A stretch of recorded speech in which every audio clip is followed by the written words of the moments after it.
gone so many different directions in my life, I wouldn't know where to start.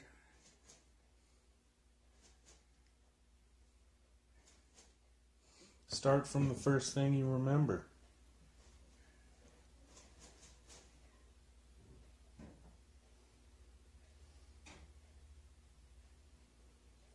Well, what changed my life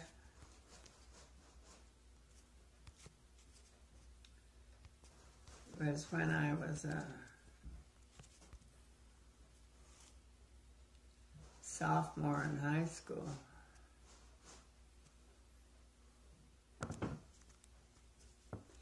And my father was a barber.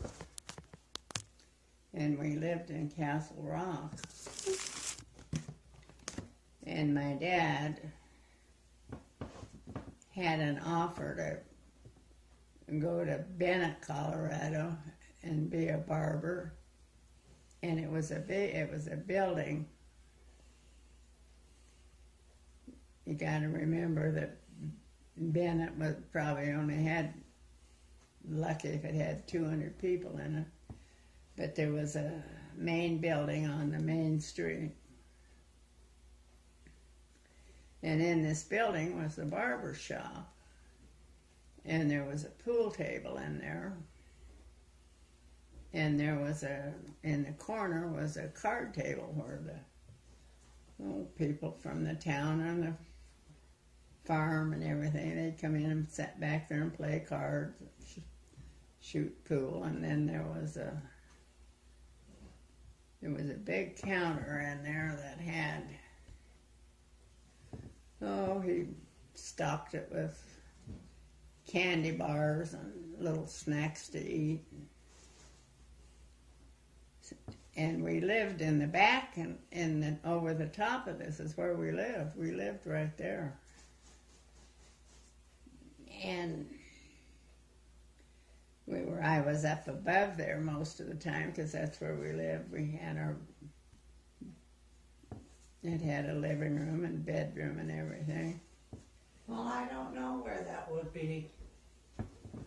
So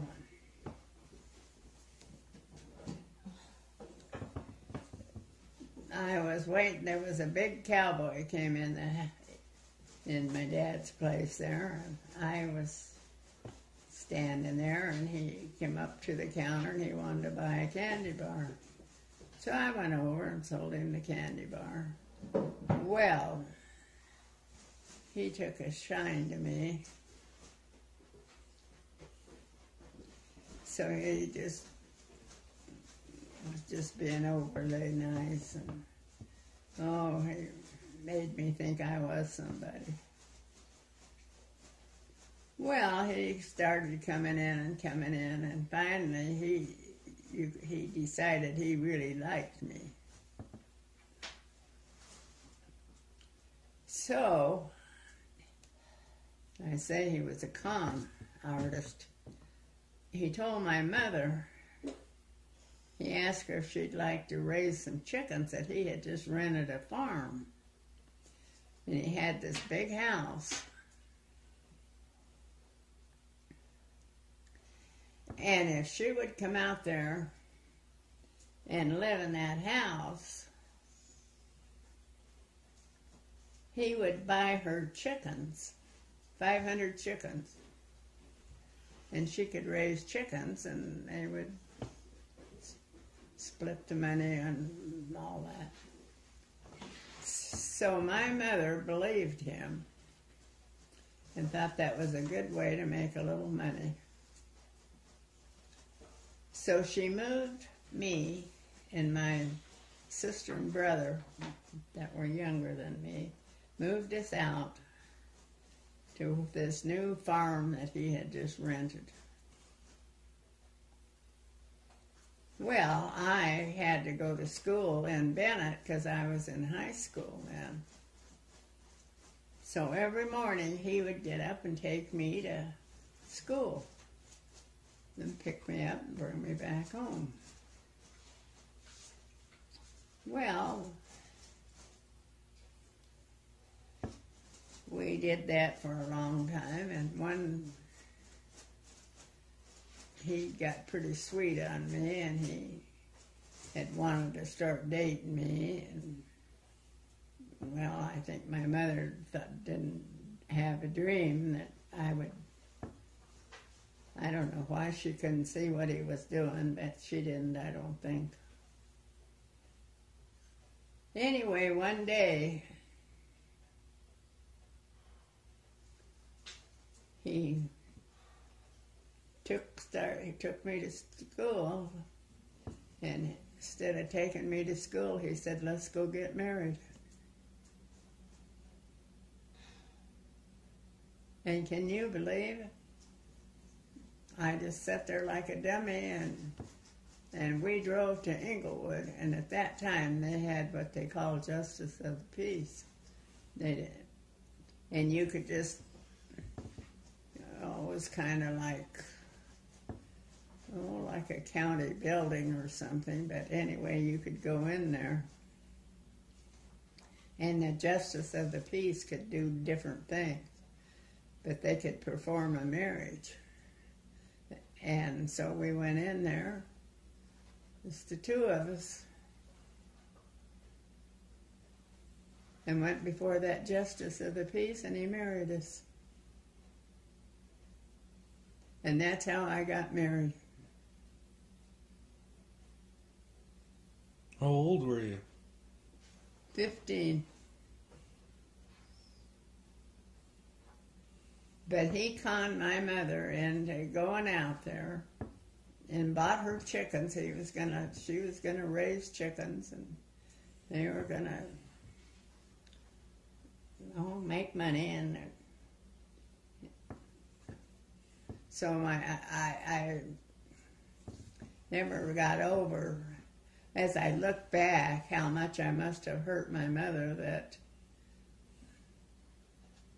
the only thing that I think maybe why my mother wasn't more upset and hurt like you would expect her to have been was because I think she knew that she had cancer and was dying, but nobody else knew it. I knew she was sick a lot, but I didn't know what was wrong with her. And I would see her taking this medicine all the time. They called it Adlarica. They don't even have it on the market today. But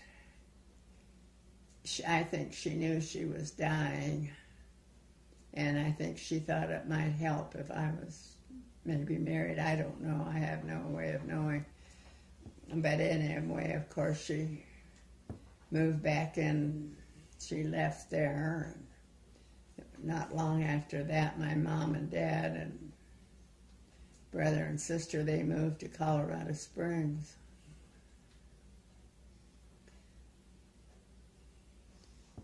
And then I was there, I was out on that farm all by myself. I didn't know what to do. And we had a big hay field there.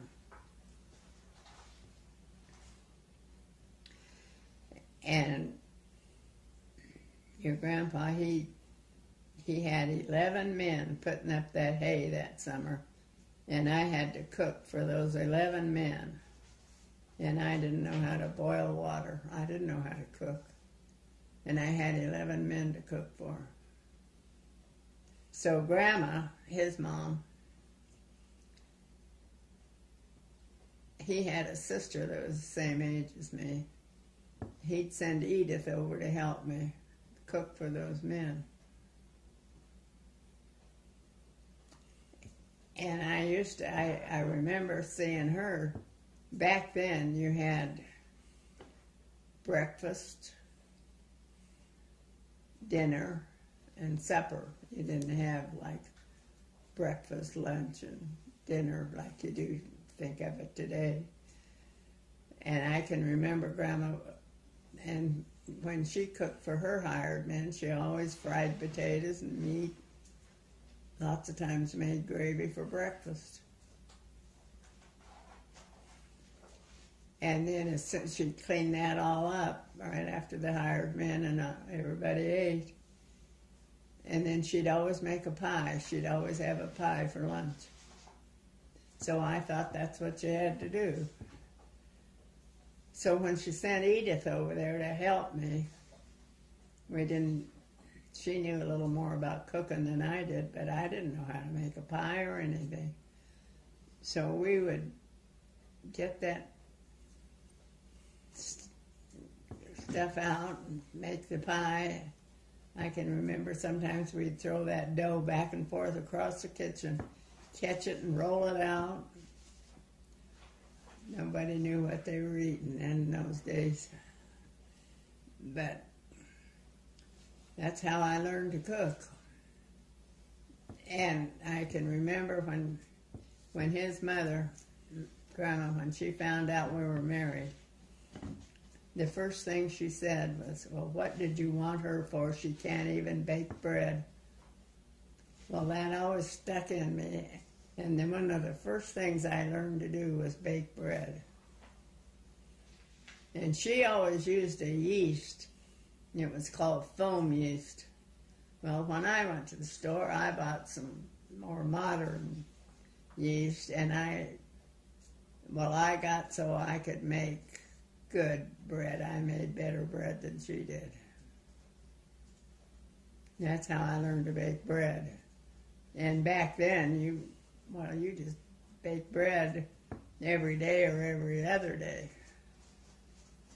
Because you used a lot of bread. You had hired men and you just had a lot of bread. You just baked bread every day. You bought flour in those days. You bought flour in a 100-pound sack, cloth sack. And a lot of the sacks were just like material like you'd make a dress out of. They had flowers on them and real pretty print.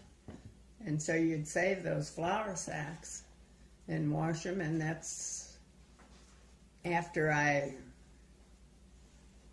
had my little girls that I used to make their dresses out of those flour sacks. That's what that's what they wore, was flour sack dresses. You didn't go to the store and just buy a dress like you do today. And I didn't know how to sew, but I learned to sew. Well, I did know how to sew a little bit because I took that in school. When I went to school, they had a sewing class, and I had taken that sewing class, so I could sew. And I made some pretty dresses for them. One of these days I'm going to have you go in there, and I've got a whole big box of pictures under my bed. Now I want to go through those. That might be something you could help me do. Yeah. You would? Yeah. Because I'd like to have those separated. Make a little... Well, come here and I'll show you what I'm talking about.